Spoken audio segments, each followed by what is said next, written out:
बिस्मिल्लाहिर्रहमानिर्रहीम। हम आज स्प्रिंग रोल पेस्ट्री के, आप उसमें कोई भी रोटी ले सकते हैं। ज़रूरी नहीं कि स्प्रिंग रोल पेस्ट्री की रोटी आपके लिए ज़रूरी है।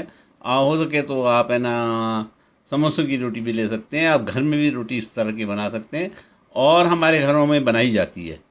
हैं, ये रोटी बनाई जाती है जिसके अंदर पूरियाँ शूरियाँ भरी जाती है और समोसे बनाए जाते हैं। उस टाइप की भी रोटी चल जाती है, लेकिन मैं जो बना रहा हूँ स्प्रिंग रोल पेस्ट्री से बना रहा हूँ।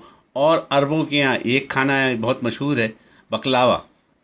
ये बकलावे रोल्स में मैं ये आप नीचे स्प्रिंग रोल पेस्ट्री में भी देख रहे हैं, नीचे से रोल से बने हुए। ये बकलावा मैं मीठा बनाऊँगा और इसमें मेवाजात भरूँगा। मैं आपको अभी दिखाता हूँ। मैंने स्प्रिंग रोल पेस्ट्री ला के फ्रीज़र में रख दी थी, फ्रिज में और फ्रीज़र में रख दी थी।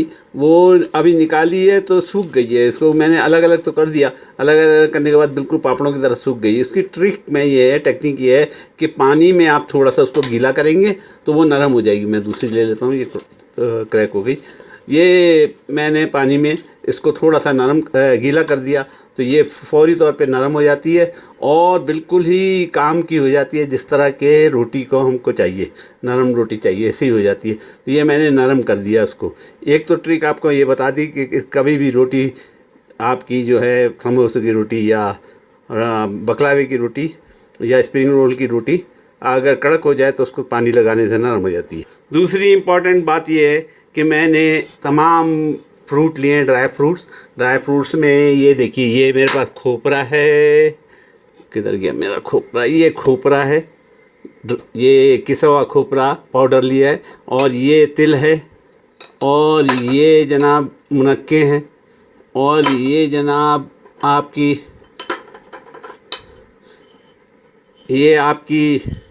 इलायची है, और ये बादाम है।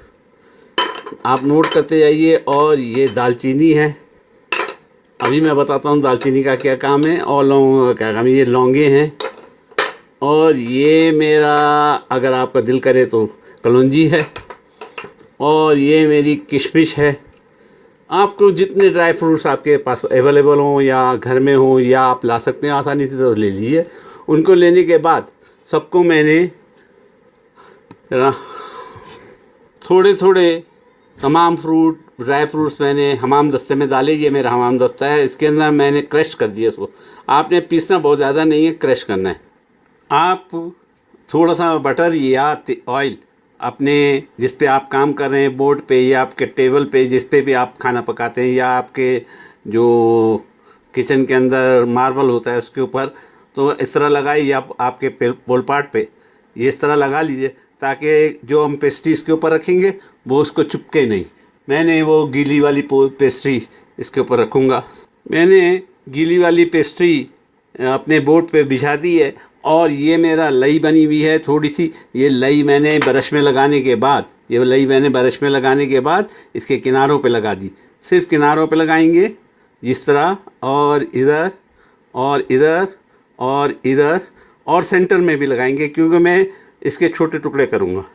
उन मेवाजात को कूटने के बाद मैंने इसमें खोपरा का किसा हुआ खोपरा भी डाला। और खोपरा डालने के बाद इसको मैंने थोड़े से पानी में रात में भिगो दिया।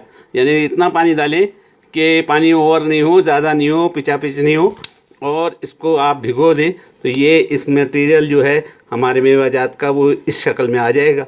अब हम इसकी भराई करेंगे। मैंने ये छोटा सा चम्मच है, इतना चम्मच बस बकलावे का है। ये जो हमने फ्रूट बनाया था, जो रात में भिगोया था, सुबह के वक्त मैं काम कर रहा हूँ। अब उसको एक चम्मच इधर और एक चम्मच इधर दूसरी तरफ रख दिया। और किशमिश इसमें नहीं डाली थी, इस मेवे में मैंने किशमिश नहीं डाली थी, तो एक किशमिश एक इधर, और मुनक्का नहीं डाला था। याद रखें, मुनक्के में बीज होते हैं, किशमिश में बीज नहीं होते हैं। हमारे यहाँ की किशमिश में बीज नहीं होते। तो आप मुनक्के के 2 बीज होते हैं, दोनों बीज निकालिए और एक एक मुनक्का बीच में रख दिए। अब हम इसकी कटिंग करेंगे, 2 हिस्सों में इसको डिवाइड करेंगे। ये मैंने डिवाइडर जो उसका है, पिज़्ज़ा डिवाइडर है, उसको लिया और इस तरह इसको चला दिया। तो ये 2 हिस्सों में अब इसको हम रोल करेंगे। अब रोल करने के लिए एहतियात से आप इस तरह रोल कीजिए कि ये मटेरियल बीच में रहे और चारों तरफ हमारी वो लई लगी हुई है वो उसको पकड़ लेगी। और रोल करने के बाद मैं आपको दिखाता हूँ। उसके ऊपर हम तिल या कलौंजी लगाएंगे। ये तिल या तिल लगाई है मैंने। कलौंजी के बनाऊंगा तो वो भी बता दूंगा। और रोल किसी शेप में भी किए जा सकते हैं, गोल भी किए जा सकते हैं, चपटे भी किए जा सकते हैं। 2 चपटे बनाए, बाकी मैं गोल बनाऊंगा, आपको दिखाता हूँ। तो आपकी मेरी उम्मीद है बात समझ में आ गई होगी। मेवा जात लें, मेवा जात को मोटा मोटा कूट के उसके अंदर खोपरा ड्राई डालें और उनको रात में भिगो दें। इतना पानी डालें कि वो ज़्यादा नहीं हो, और सुबह जब ये फूल जाए, इस पर आप एक और काम भी कर सकते हैं। वो भी काम कीजिए। सूजी लीजिए और सूजी को 1 मुट्ठी सूजी यानी आधे कप से भी कम सूजी लीजिए और सूजी को पहले पानी बॉयल कीजिए।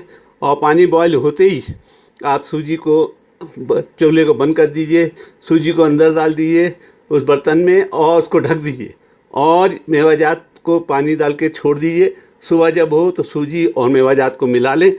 तो इस तरह वो हमारे बकलावे का मटेरियल तैयार हो जाएगा। किशमिश और मुनक्के नहीं भिगाए जाते, वो कच्चे रखे जाते हैं। मैंने रख दिए।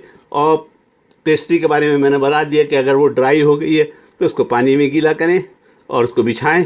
उसके बाद मेवाजात रखें और उसको लपटें और ऊपर फिर थोड़ी सी लई लगाएं और उसके ऊपर कलौंजी या तिल आप लगा सकते हैं। याद रहे इसमें जो मेवाजात में खोपरा इम्पॉर्टेंट है, खोपरा ज़रूर डालिए।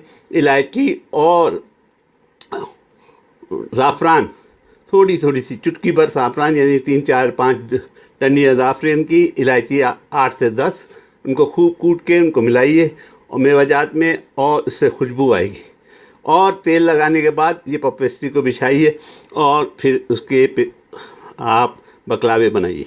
बकलावे बनाने के बाद बकलावों को तला भी जा सकता है और बकलावों को भुना भी जा सकता है। दोनों तरीके हैं।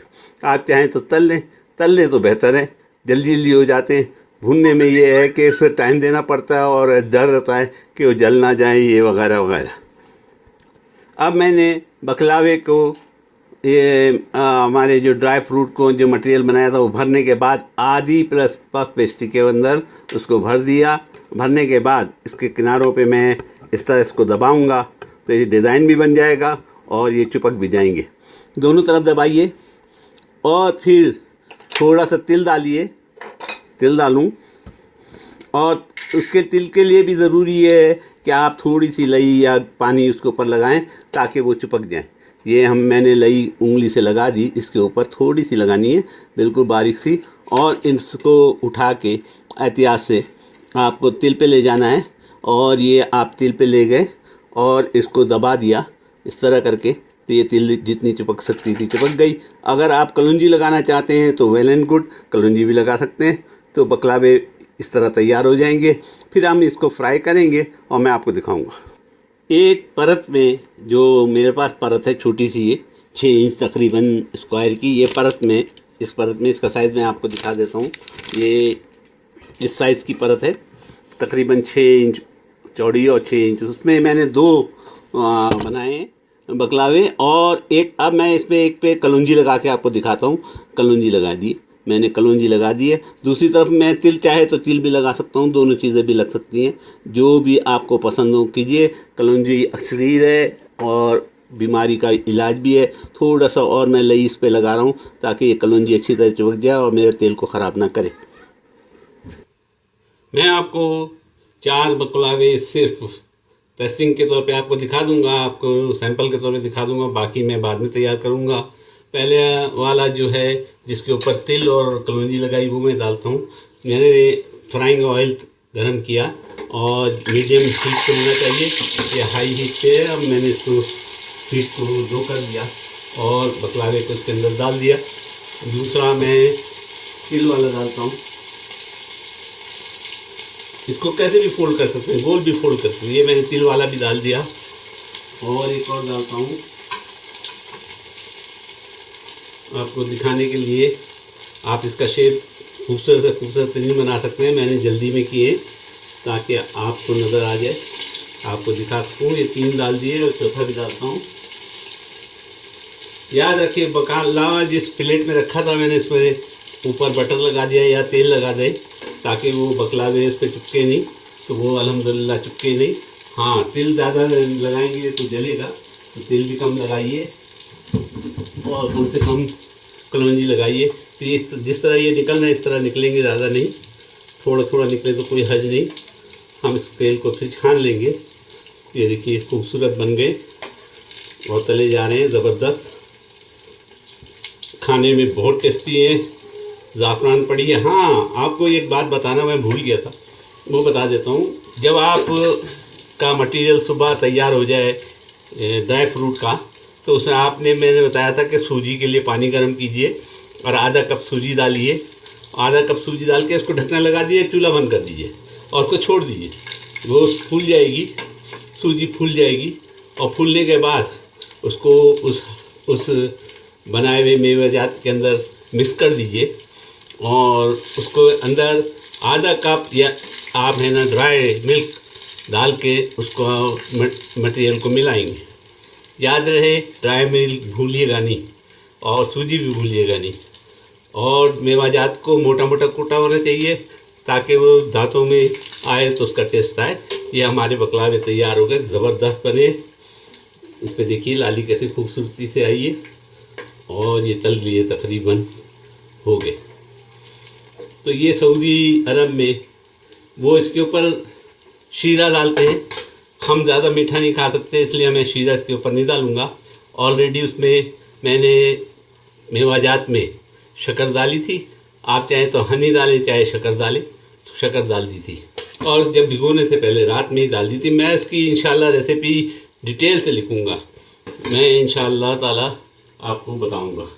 अब मैं इनको निकालता हूँ मेरी प्लेट में और आपको दिखाता हूँ इसकी खूबसूरती। हमारे बकलावे तल गए, बन गए, भुन गए। आप चाहें तो इसको ओवन में भून भी सकते हैं। अगर आप तेल अवॉइड करते हैं तो ओवन में भून लीजिए। इसमें हर मेवा पड़ा हुआ है, देखिए कितने खूबसूरत हो गए। इसमें हर मेवा पड़ा हुआ है, पिस्ते, बादाम, किशमिश और इलायची, ज़ाफ़रान और मुनक्के, खोपरा और ड्राई मिल्क और सूजी। याद रखिए ये तमाम चीज़ें पड़ी हुई हैं। हमारे बकलावे तैयार, ज़बरदस्त बने। मैं इनको चाहूँ तो बच्चों के लिए चॉकलेट का सिरप बना के उसमें डुबो के निकाल दूंगा तो ये चॉकलेट नुमा हो जाएंगे। उम्मीद है आपको पसंद आएंगे, उम्मीद है आपको समझ में भी आएगा, उम्मीद है आप बनाएंगे।